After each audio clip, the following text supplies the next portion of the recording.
Hey, what's up YouTube? Skybadger here, and we're back on day 13 of our 22-player Clash of Nations beta tournament series.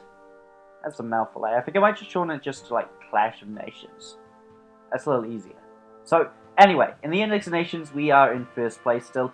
We're doing really well, and I expect in the coming days we're going to boost our position. Well, we can't really boost our position any higher, but we're going to increase our VP count, I suspect, to probably around 250. Now, the reason I say this is we're now at war with Yugoslavia, so we'll jump straight into that. We're not going to bother with the stat on who's not using their money effectively. We're going to come over and we're going to have a look at where things are at. So, why Yugoslavia went to war with me is God knows. I'm not sure he thought about it at all. He was defending Romania, and despite how many times and how much warning I gave Yugoslavia that we were coming in and he should get out of the area, he seems to have ignored every single message I sent him. Now, whether or not that's just because he's been a very loyal ally or because he can't read, I don't know.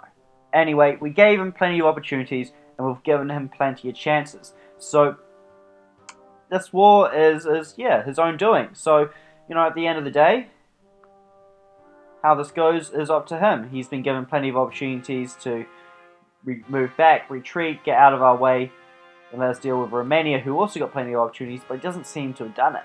So, the war of Yugoslavia is going to be an interesting one, and I don't think it will last long. The reason being, we're fighting right on the doorstep to Yugoslavia's core. Meanwhile, our core is all the way up here. Regardless of how well Yugoslavia fights, he's going to struggle to, without the help of at least Egypt or Algeria or Spain, he's going to struggle to push me back. Considering I have Sweden on my flank, I have Ukraine in here, it's going to be pretty hard for him to do anything to counter. His best option would be in the Middle East, where he has this battleship group, he has a few troops. His best opportunity here would be to make the most of his naval superiority and invade up here and then try to push it into my core. Even then, though, that would run into issues considering I do have troops in the region and this is where the bulk of my reinforcements is coming down. I could very easily stall any invasion up here while my air force came around and dealt with them. If we have a look at these groups, there is very little anti-air. So he'd either have to stick it all together or send elements off, and those elements would be exposed and would be torn to shreds. So there is that there. I doubt he will try a land invasion because we have these positions here that are very well defended and fortified. So once again, his only opportunity in this area is to push through, make the most of his battleships. He could, in theory, bomb out these positions here, and that is what I do. However, with this industrial center nearly done, I'll be able to produce subs from here pretty soon and then challenge him for naval superiority in the region.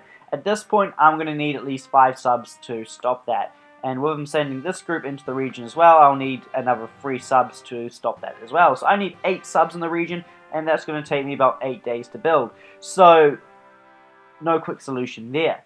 However, considering the fact we're about to start raiding into his core, he might pull some troops back when he realizes what a horrible decision he's made. Either that, or he's got like some magic card up his sleeve, which is still possible. It's not...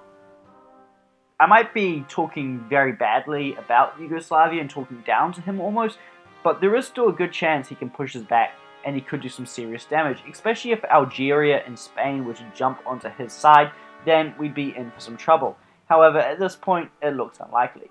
So, in terms of what's happening in the north, there's only a few groups of Yugoslavian troops that are an issue. There's this group here and this group up here. Now, because they've been on Sweden's territory for a while now, we've had plenty of time to prepare for them. And all that's happened is they've marched up here from his territory down here, marched through Kakrau, tried to invade up here, realized they had a strong group here, marched back, marched up the side, and they're now coming up here. Now, the reason I'm choosing to engage them now is they have just walked onto the plains. And if there's one thing light tanks are good at, it is fighting on plains. So, this group here has one anti-tank gun, and by allowing it to march forward onto the plains, I'm going to negate as much of its strengths as possible and give myself the biggest advantage possible. So, from here, our light tanks will get a 50% buff, so they'll be able to attack with 4.5, and considering he's attacking me as well, once we clash in combat, he will also have to make an attack where I'll get to make a defense. And as we all know about infantry, their attack isn't always as strong as their defense. So I'd rather he be attacking.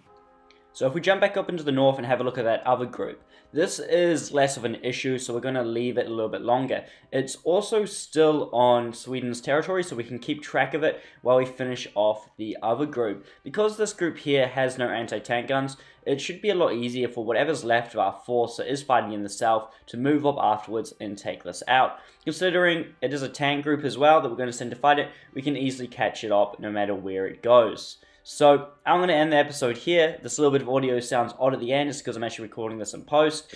And yeah, half the footage went corrupt. So I'm going to stop the episode here. Thank you for watching, and I will see you in the next episode.